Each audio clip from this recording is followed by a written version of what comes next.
जय हिंद मेरे शेर शेरनियों, और आप सभी का स्वागत है आपके अपने चैनल प्रीतम एकेडमी परिवार में। और मैं हूं पंकज कुमार। तो जैसा कि आप लोग देख पा रहे हो, आप लोगों के पास मैं एक नए सेट के साथ आया हूं। और ये सेट क्या है, क्लास 11 का मैं बात करूंगा। और वो सब्जेक्ट क्या है, इतिहास। चूंकि आप सभी को पता है कि इसकी कुछ रूल और रेगुलेशन होती है। क्या है कि इस सेट में टोटल आपको 40 नंबर का जो है क्वेश्चन पूछा जाएगा। और समय इसके लिए दे सकते हो 1 घंटा 30 मिनट का जो है आपका समय दिया गया है। तो अगर मैं बात करूं कुछ नियमों के बारे में, कुछ सामान्य नियमों के बारे में, तो आप देख सकते हो कि सभी प्रश्नों का उत्तर देना क्या है, अनिवार्य है। कुल जो है इसमें 40 प्रश्न पूछे जाएंगे और प्रत्येक प्रश्न के लिए आपको 1 नंबर जो है निर्धारित किया गया है। और प्रत्येक प्रश्न में आपको 4 विकल्प दिए गए हैं, जिसमें क्या करना है, सही का आपको चयन करना है। और क्या करना है, गलत अगर आप उत्तर देते हो उसके लिए नंबर नहीं काटा जाएगा। तो इस तरह का देख सकते हो आपके लिए कुछ जो निर्देश है वो जारी किए गए हैं। तो दोस्तों देरी नहीं करते हुए वीडियो को शुरू करते हैं। और आप देख सकते हो पहला नंबर का क्वेश्चन आपके स्क्रीन पे है। और मैं वीडियो को शुरू करने से पहले मैं सीधा बोलूंगा कि बरसात से मुलाकात यूं ही नहीं होती, धरती को धूप से जलना पड़ता है। कि बरसात से मुलाकात यूं ही नहीं होती, धरती को धूप से जलना पड़ता है। और शोहरत के शिखर पे चढ़ने के लिए, कि शोहरत के शिखर पे चढ़ने के लिए एक दिन घुटनों के बल चलना होता है। तो जो संघर्ष से कभी परिचित नहीं हुआ, याद रखना दोस्तगुल्लो, कि जो कभी संघर्ष से परिचित नहीं हुआ वो इतिहास में कभी चर्चित नहीं हुआ। तो अगर आपको इतिहास में चर्चित होना है, अगर आपको इतिहास में नाम करना है, तो क्या करना पड़ेगा, संघर्ष आपको जरूर करना पड़ेगा। दोस्तों देरी नहीं करते हुए वीडियो को शुरू करते हैं। और आप देख सकते हो आपका पहला क्वेश्चन है आपके स्क्रीन पर। और क्वेश्चन क्या है मेरे रसगुल्लो, कि मेसोपोटामिया का शाब्दिक अर्थ क्या है। क्वेश्चन क्या है, मेसोपोटामिया का शाब्दिक अर्थ क्या है। और आपके ऑप्शंस क्या है, 2 नदियों के बीच की भूमि, जंगल भूमि, बंजर भूमि, और इनमें से कोई नहीं। तो इसका जो सही आंसर हो जाएगा वो ऑप्शन नंबर ए हो जाएगा। यानी कि 2 नदियों के बीच की भूमि को क्या कहा जाता है, क्या कहा जाता है मेरे रसगुल्लो, मेसोपोटामिया जो है कहा जाता है। चलिए आगे बढ़ते हैं। तो दूसरा नंबर का क्वेश्चन देख सकते हो आपके स्क्रीन पर। क्वेश्चन क्या है, असीरिया की सभ्यता कहां स्थित है। असीरिया की सभ्यता कहां स्थित है। और आपके ऑप्शंस क्या है, बेबीलोन, मिस्र, चीन और मारी। तो इसका जो सही आंसर हो जाएगा वो ऑप्शन नंबर ए हो जाएगा। कहां, बेबीलोन। कहां पे हो जाएगा, बेबीलोन। तो असीरिया की जो सभ्यता है मेरे रसगुल्लो वो कहां पे है, तो आप क्या बोलोगे सर, कि वो बेबीलोन में है। चलिए आगे बढ़ते हैं। तीसरा नंबर का क्वेश्चन देख सकते हो कि सुमेर का शाब्दिक अर्थ क्या है। क्वेश्चन क्या है, सुमेर का शाब्दिक अर्थ क्या है। और आपके ऑप्शंस क्या है, ईंटों से बने शहर, पत्थरों से बने शहर, मिट्टी से बने शहर, और इनमें से कोई नहीं। तो इसका जो सही आंसर हो जाएगा वो ऑप्शन नंबर ए हो जाएगा, ईंटों से बने शहर। क्या हो जाएगा, ईंटों से बने शहर। चलिए आगे बढ़ते हैं। और आपका क्वेश्चन क्या है रसगुल्लो, देख सकते हो। क्वेश्चन है, मेसोपोटामिया की सभ्यता में जो पट्टिकाएं पाई गई उनमें किन जानवरों के चित्र की प्रधानता थी। और आपके ऑप्शंस क्या है, बेल, रोटियां, मछलियां, ये सभी। तो अगर मैं बात करूं इसका सही आंसर का, तो ऑप्शन नंबर डी हो जाएगा, ये सभी। तो जो पट्टिका पाई गई मिट्टी का, उसमें बेल का भी चित्रांकित था, रोटी का भी चित्र था, और मछली का भी चित्रांकित था। यानी कि ऑप्शन नंबर डी जो है वो सही हो जाएगा। चलिए आगे बढ़ते हैं। और आप देख सकते हो हमारा 5वां नंबर का क्वेश्चन क्या है मेरे रसगुल्लो। क्वेश्चन देख सकते हो आपके स्क्रीन पर कि कुम्हार के चाक का आविष्कार, कुम्हार के चाक का आविष्कार किस सभ्यता की देन है। और आपके ऑप्शंस क्या है, सिंधु घाटी सभ्यता, चीन की सभ्यता, क्रीट की सभ्यता, और मेसोपोटामिया की सभ्यता। तो इसका सही आंसर क्या हो जाएगा, ऑप्शन नंबर डी, यानी कि मेसोपोटामिया की सभ्यता। चलिए आगे बढ़ते हैं। और आपके 6वां नंबर का क्वेश्चन क्या है कि मेसोपोटामिया की प्रमुख उपज वाली फसल कौन सी है। प्रमुख उपज वाली फसल, तो अगर मैं इसके ऑप्शंस का बात करूं तो क्या है, गेहूं, जौ, मटर, और इनमें से सभी। तो अगर मैं ऐसे में वास्तविक बात करूं तो मेसोपोटामिया में गेहूं का भी उत्पादन होता था, जौ का भी और मटर का भी उत्पादन होता था। तो ऐसे वास्तविक में क्या होगा, ये सभी होगा। उत्पादन तो सबका होता था, लेकिन अगर कभी पूछा जाए कि प्रमुख फसल कौन सा है, तो सबसे अधिक उत्पादन जो है मेरे रसगुल्लो वो गेहूं का होता था। यानी कि प्रमुख फसल में क्या आ जाएगा, गेहूं जो है वो आ जाएगा। लेकिन अगर केवल पूछा जाता कि उपज वाली फसल क्या था, क्या पूछा जाता, उपज वाली फसल कौन सा है, तो हम लोग क्या मारते, गेहूं मार देते, जौ मार देते, मटर मार देते, यानी कि ऑप्शन नंबर डी मार देते। लेकिन यहां पे क्या पूछा गया, प्रमुख फसल जिसका उत्पादन सबसे ज्यादा होता था, तो ऑप्शन नंबर ए जो है इसका करेक्ट जो है हो जाएगा। चलिए आगे बढ़ते हैं और अगले क्वेश्चन पे जाते हैं। क्वेश्चन देख सकते हो आपके स्क्रीन पर। क्वेश्चन क्या है कि झूलते बाघ की सभ्यता किसकी देन है। झूलते बाघ की सभ्यता किसकी देन है। और आपके ऑप्शंस क्या है, माया सभ्यता, बेबीलोन सभ्यता, हड़प्पा सभ्यता और मिस्र सभ्यता। तो अगर मैं इसका सही आंसर का बात करूं रसगुल्लो, तो ऑप्शन नंबर बी हो जाएगा। क्या हो जाएगा, बेबीलोनिया की सभ्यता। चलिए आगे बढ़ते हैं। 8वां नंबर का क्वेश्चन देख सकते हो कि बेबीलोन में झूलते बाग का निर्माण किस शासक के द्वारा किया गया है, किस शासक के द्वारा किया गया है। और अगर मैं बात करूं इसके ऑप्शंस की तो क्या है, नबूकदनेस्सर है ना, सागंगोई, असूर बानीपाल और इनमें से कोई नहीं। तो अगर मैं इसका सही आंसर का बात करूं तो क्या हो जाएगा, ऑप्शन नंबर ए हो जाएगा। क्या हो जाएगा, ऑप्शन नंबर ए हो जाएगा। चलिए आगे बढ़ते हैं। तो 9वां नंबर का क्वेश्चन देख सकते हो आपके स्क्रीन पर। क्वेश्चन क्या है कि किस पुस्तक में जल प्लावन यानी कि जल प्लावन की घटना आती है। तो अगर मैं बात करूं जल प्लावन का, तो जल प्लावन का अर्थ होता है जलमग्न हो जाना, यानी कि आपके क्षेत्र में पानी पूरा का पूरा क्षेत्र जो है पानी से भर जाना, उसी को क्या बोलते हैं, जल प्लावन की क्रिया। तो इसके ऑप्शंस क्या है, बाइबिल, गीता है ना, ओल्ड टेस्टामेंट, कोई नहीं। तो इसका जो सही आंसर हो जाएगा वो ऑप्शन नंबर ए हो जाएगा। क्या हो जाएगा, बाइबिल।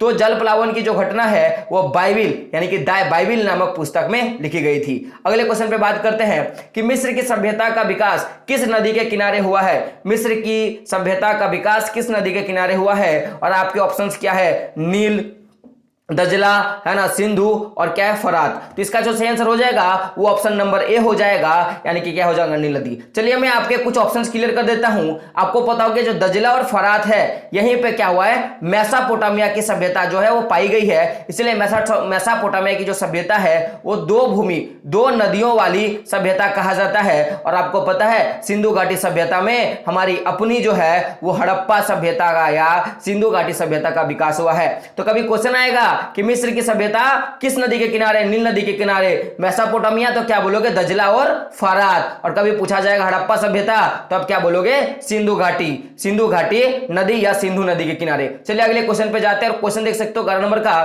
कि रोमन साम्राज्य में नाइट किसे कहा जाता था। नाइट जो है किसे कहा जाता था, और आपके अगर मैं बात करूं इसके सही आंसर का तो क्या होगा, अश्वरोहियों को नाइट कहा जाता था। चलिए दोस्तों अगर मैं बात करूं अश्वरोही का क्या अर्थ होता है, जो घोड़े होते हैं ना, घोड़े को चलाने वाले लोगों को क्या कहा जाता है, अश्वरोही कहा जाता है। चलिए क्वेश्चन आप लोग के लिए, चलिए मुझे बताइए साहूकार किसे कहा जाता है, फटाफट क्या करें आप लोग कमेंट बॉक्स में छाप दें। चलिए अगले क्वेश्चन पे जाते हैं। और 12 नंबर का क्वेश्चन क्या है कि जब रोमन जल रहा था तो कौन सा शासक बांसुरी बजा रहा था। इस तरह का क्वेश्चन है कि जब रोमन जल रहा था यानी कि रोम का शासक, रोमन जो साम्राज्य वो जल रहा था, तो रोम का जो कौन सा शासक जो है वो बांसुरी बजा रहा था। और अगर इसके ऑप्शंस का बात करूं तो क्या है, सीजर, ऑगस्टम, नीरो और क्या है, जस्टियन। तो इसका जो सही आंसर हो जाएगा मेरे रसगुल्लो वो ऑप्शन नंबर सी हो जाएगा, नीरो जो है क्या कर रहे थे, बांसुरी बजा रहे थे। चलिए अगले करते हैं 13 नंबर के क्वेश्चन का। क्वेश्चन क्या है कि पेपिरस कहां पाया जाता था। पेपिरस जो है वो कहां पाया जाता था, और आपके ऑप्शंस क्या है, नील नदी के किनारे, टाइबर नदी के किनारे, अरब सागर के किनारे और रोम में। तो इसका जो सही आंसर हो जाएगा वो क्या हो जाएगा, ऑप्शन नंबर ए, यानी कि नील नदी के किनारे जो है वो पेपिरस पाए जाते थे। चलिए अगले क्वेश्चन पे जाते हैं। 14 नंबर का क्वेश्चन क्या है कि रोम का इतिहास किसने लिखा। क्या है, रोम का इतिहास किसने लिखा, और आपके ऑप्शंस क्या है, टाइटस लिवी ने, होरेस ने, है ना, ओविड ने और प्लिनी ने। तो इसका सही आंसर हो जाएगा वो ऑप्शन नंबर ए हो जाएगा, लिवी ने लिखा था। चलिए अगला क्वेश्चन पे जाते हैं। तो 15 नंबर का क्वेश्चन क्या है कि जुलाई माह का नाम यानी कि जुलाई मंथ का नाम किसके नाम पर पड़ा, और आपके ऑप्शंस क्या है, जूलियस, ऑगस्टस, नीरो और डाइक्लेशियन। तो इसका सही आंसर हो जाएगा वो ऑप्शन नंबर ए हो जाएगा। देख सकते हो जुलाई, इसमें जूलियन का नाम आता है, जुलाई जूलियन एक जैसा वर्ड है, तो ऑप्शन नंबर ए जो है वो सही हो जाएगा। चलिए अगले क्वेश्चन पे जाते हैं। क्वेश्चन क्या है कि रोमन साम्राज्य के राजनीतिक इतिहास के 3 प्रमुख खिलाड़ी कौन कौन थे। तो देख सकते हो यहाँ पे 3 खिलाड़ी बोल दिया गया है, तो ऑटोमेटिकली सम्राट हो जाएगा, अभिजात वर्ग हो जाएगा और सेना जो है ये 3 हो जाएगा, यानी कि ऑप्शन नंबर डी जो है मेरा रसगुल्लो वो सही हो जाएगा। तो रोमन साम्राज्य के 3 जो प्रमुख खिलाड़ी थे वो सम्राट था, अभिजात वर्ग था और सेना था। ये तीनों के तीनों थे, यानी कि ऑप्शन नंबर डी जो है वो सही हो जाएगा। चलिए अगले क्वेश्चन पे जाते हैं। 17 में क्वेश्चन क्या है, देख सकते हैं आप लोग। क्वेश्चन क्या है कि दिनारियस क्या है, दिनारियस जो है वो क्या था, दिनारियस वो क्या था। अगर इसके ऑप्शंस क्या है, सोने का सिक्का, चांदी का सिक्का, तांबे का सिक्का और इनमें से कोई नहीं। तो इसका जो सही आंसर हो जाएगा वो ऑप्शन नंबर बी हो जाएगा। क्या हो जाएगा, चांदी का सिक्का। तो दिनारियस जो है वो चांदी का सिक्का था। चलिए आगे बढ़ते हैं। 18 नंबर का क्वेश्चन क्या है कि निम्नलिखित में से किसे रोमन साम्राज्य का हृदय कहा जाता है? रोमन साम्राज्य का हृदय कहा जाता है। और आपके ऑप्शंस क्या है? लाल सागर, काला सागर, भूमध्य सागर और कैस्पियन सागर। तो ऑप्शन नंबर सी जो है मेरे रसगुल्लो वो सही हो जाएगा क्या? भूमध्य सागर। चलिए 19 नंबर क्वेश्चन जाते हैं। क्वेश्चन क्या है कि स्पेन डैश के व्यापार के लिए प्रसिद्ध था? स्पेन जो है वो किसके व्यापार के लिए प्रसिद्ध था? और आपके ऑप्शंस क्या है? जैतून का तेल, शराब, धातु और इनमें से कोई नहीं। तो ऑप्शन नंबर ए जो है वो सही हो जाएगा। तो स्पेन जो था वो जैतून का तेल के व्यापार के लिए क्या था? प्रसिद्ध था। चलिए आगे बढ़ते हैं। और आपका 20 नंबर का क्वेश्चन क्या है कि पेपराइस यानी कि पेपिरिस क्या है? पेपिरिस का है क्या है? और अगर आपके ऑप्शंस का मैं बात करूं तो पत्थर, पौधा, धातु और ग्रंथ। तो ऑप्शन नंबर बी जो है वो सही हो जाएगा कि पेपिरस जो है वो क्या है? एक प्रकार का पौधा है। अब ये कहां पाया जाता है ये आपको क्या करना है? कमेंट बॉक्स में छाप देना है। चलिए आगे बढ़ते हैं।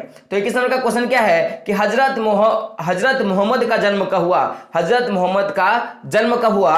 अगर मैं बात करूं हजरत मोहम्मद का तो मैं आपको बोल दूं इस्लाम धर्म के संस्थापक। किसका मैं बात कर रहा हूं? इस्लाम धर्म के जो संस्थापक है उनको क्या कहा जाता है? हजरत साहब यानी हजरत मोहम्मद जी। तो ऑप्शंस क्या है? 460 ईसा पूर्व, 570 ईसा पूर्व, 622 ईसा पूर्व और 670 ईसा पूर्व। जिसका सही आंसर हो जाएगा ऑप्शन नंबर बी यानी कि 570 ईसा में। कब? 570 ईसा में। चलिए आगे बढ़ते हैं। तो 22 नंबर का क्वेश्चन क्या है देख सकते हो मेरे रसगुल्लो। क्वेश्चन क्या है कि पैगंबर मोहम्मद साहब का वास्तविक नाम क्या था? पैगंबर मोहम्मद साहब का वास्तविक नाम क्या था? आपके ऑप्शंस क्या है? अहमद, हसन, हुसैन और आरिफ। तो इसका सही आंसर हो जाएगा वो क्या हो जाएगा मेरे रसगुल्लो?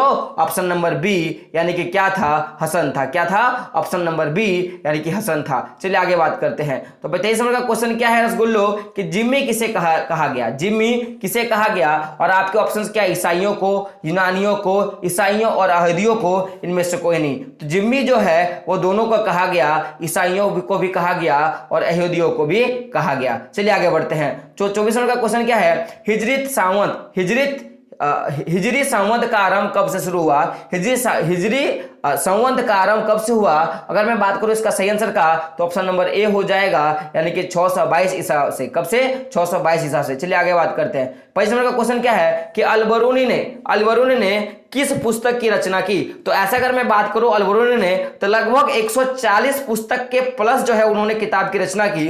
लेकिन अगर मैं बात करूं ऑप्शंस के हिसाब से तो किताब अल-बुखला है ना, किलाल व दिमना है ना, अहसान अल तस्कीम। तो इसका सही आंसर हो जाएगा वो ऑप्शन नंबर डी हो जाएगा कि तहकीक ए हिंद की जो रचना है वो अल बरूनी ने किया था। चलिए क्वेश्चन आप लोगों से, आप मुझे कमेंट बॉक्स में बताएं कि अल बरूनी जो थे वो कहां के नागरिक थे और वो भारत जो है वो किस देश से आया था। चलिए आपके 26वें क्वेश्चन क्या है कि नई फारसी कविता का जनक किसे कहा गया? नई फारसी कविता का जनक किसे कहा गया? और आपके ऑप्शन क्या है मेरे रसगुल्लो?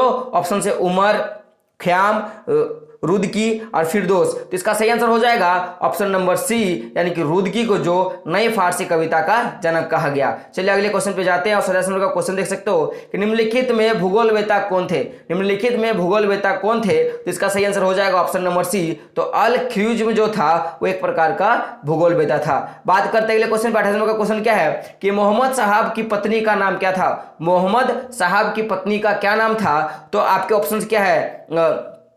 खदीजा, अमीना, फातिमा और सलमा। तो इसका सही आंसर हो जाएगा ऑप्शन नंबर ए खदीजा। क्या हो जाएगा? खदीजा। चलिए आगे बात करते हैं। 29 नंबर का क्वेश्चन देख सकते हो कि किसने दूरबीन और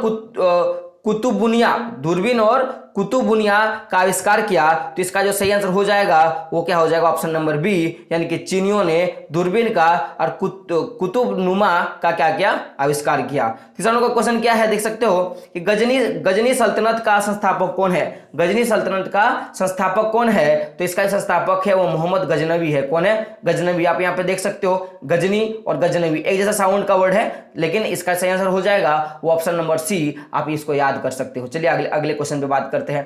क्वेश्चन क्या है? लू चौदवा के निरंकुशात्मक राजतंत्र को किसने संभव बनाया? और ऑप्शंस क्या है? ऑप्शन से रिसलू और मेजरिन, और ऑप्शन सी क्या है, दोनों इनमें से कोई नहीं। तो आपको मैं बता दूं इसका जो आंसर होगा ऑप्शन नंबर सी जो है। तो सबसे पहले रिसलू ने चलाया, जब रिसलू की मृत्यु हो गई तो मेजारिन जो है इन्होंने क्या किया, पूरा बागडोर को संभाला था, और इन दोनों ने मिलकर क्या किया था कि लुई चौदवा का जो निरंकुशात्मक जो शासन था उसको क्या किया, चलाने का काम किया था। बात करते हैं अगले क्वेश्चन पे। तो 32 नंबर क्वेश्चन क्या है कि सामंती व्यवस्था का मुख्य आधार क्या था, भूमि, सेवा, सेना या व्यापार। तो ऑप्शन नंबर बी जो है वो सही हो जाएगा, क्या हो जाएगा, बी यानी कि सेवा। बात करते हैं अगले क्वेश्चन पे। 33वां क्वेश्चन क्या है कि डॉन क्विक्सोट उपन्यास में किस वर्ग का प्रमुखता से चित्रण किया गया है। तो अगर इसके ऑप्शंस का बात करूं तो क्या है, नाइटों का, बेरेनों का, विसप्पो का और फेयारो का। तो ऑप्शन इसका अगर सही का आंसर का मैं बात करूं तो क्या हो जाएगा, ऑप्शन नंबर ए यानी कि नाइटों का। किसका हो जाएगा, नाइटों का। अगले क्वेश्चन पे बात करते हैं। 14 नंबर क्वेश्चन क्या है कि रोमन चर्च का प्रधान कौन होता था। रोमन चर्च का प्रधान कौन होता था। तो ऑप्शन नंबर ए जो है वो सही हो जाएगा, क्या हो जाएगा, पोप। क्या हो जाएगा, पोप। बात करते हैं अगले क्वेश्चन पे। तो 35 नंबर का क्वेश्चन क्या है कि टाइथ, इसको टाइथ जो है इसको टाइल भी बोला गया है, टाइल, ठीक है, या टाइद, इसको क्या बोला गया, टाइद बोला गया है। तो अगर मैं बात करूं कि जो टाइथ है वो किस प्रकार का कर है, तो ऑप्शन नंबर सी जो है वो हो जाएगा धार्मिक कर। चलिए क्वेश्चन बताइए, ये जो धार्मिक कर है ये किन लोगों पर लगाया जाता था। फटाफट क्या करना है, आपको कमेंट बॉक्स में टाइप कर देना है। बात करते हैं अगले क्वेश्चन पे। क्वेश्चन क्या है कि धर्म सुधार आंदोलन के सर्वप्रथम प्रतिपादक कौन थे। धर्म सुधार आंदोलन के सर्वप्रथम प्रतिपादक कौन थे। तो इसका सही आंसर क्या हो जाएगा, मार्टिन लूथर। और ये मार्टिन लूथर जो था वो जर्मनी का था। कहां का था, जर्मन का था। तो अब बात करते हैं अगले क्वेश्चन पे। क्वेश्चन क्या है, रसगुल्लो, देख सकते हो क्वेश्चन सेम है कि 37 नंबर का क्वेश्चन क्या है कि धर्म सुधार आंदोलन की शुरुआत कहां से हुई, क्या हुआ, कहां से हुई। और मैंने मैंने आपको बताया कि मैंने अभी क्या बताया कि ये जो मार्टिन लूथर है जिन्होंने धर्म सुधार आंदोलन को शुरू किया था, ये जर्मन से थे। कहां से थे, जर्मन से। तो इन्होंने अपने ही क्षेत्र से क्या किया था,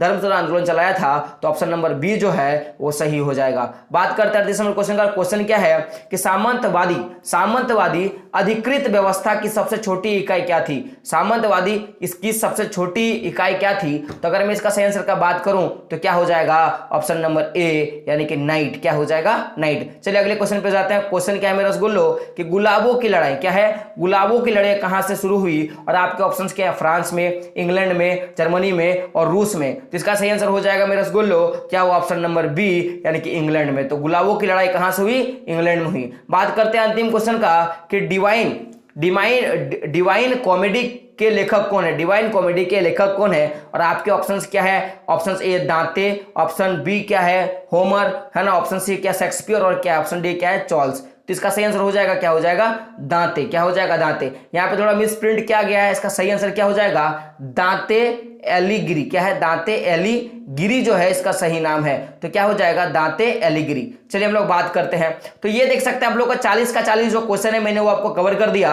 अब हम लोग बात करेंगे इसके बाद सीधा सेट 1 पे। मैंने पहले सेट 2 का ही वीडियो लिया क्योंकि मेरे पास सेट 2 जो था वो अवेलेबल था। तो बाकी के जो है इसके बाद मैं सेट 1 लूंगा। तो जो लोगों ने अभी तक चैनल को सब्सक्राइब नहीं किया, क्या करना है, प्रीतम एकेडमी को सब्सक्राइब कर लेना है ताकि इसी तरह की जो रिलेटेड वीडियो है आपके जैक बोर्ड के का आपको मिल सके। ठीक है दोस्तों, तो मिलते हैं अगले वीडियो में। तब तक के लिए जय हिंद, जय भारत और आपका दिन शुभ।